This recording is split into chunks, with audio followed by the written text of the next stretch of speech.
නිදුක් නිරෝගී දවසක් වේවා. ඔයාලා හැමෝම ආදරෙන් පිළිගන්නවා නිරා's YouTube channel එකට.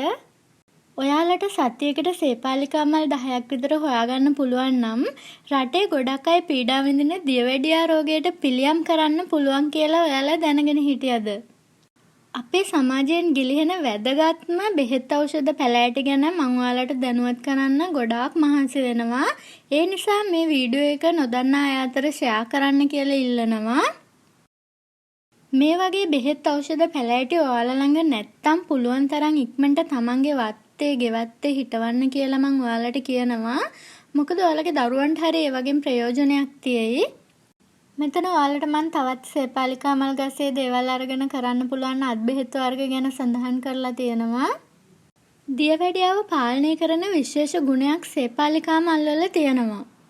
සේපාලිකා මල් තේ එක ඔයාලා සතියට 3 පාරක් බොනවා නම් වාසි රැසක් අත් කරගන්න පුළුවන්.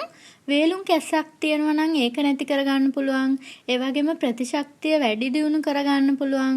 දියවැඩියාව පාලනය කරන්න පුළුවන්. තව මේක පානය කළොත් ඔයාලට ඖෂධීය වටිනාකම් රැසක් ඔයාලගේ ශරීරයට එකතු කරගන්න පුළුවන්. සේපාලිකා ගහේ කොළවල යුෂ පානය කරනවා නම් ඒකෙන් දවසකට තේ හැන්දකට වඩා වැඩි ප්‍රමාණයක් පානය කරන්න එපා කියලා පොත්පත්වල සඳහන් වෙලා තියෙනවා. දැන් මම ඔයාලට කියලා දෙන්නම් මේක හදාගන්නේ කොහොමද කියලා.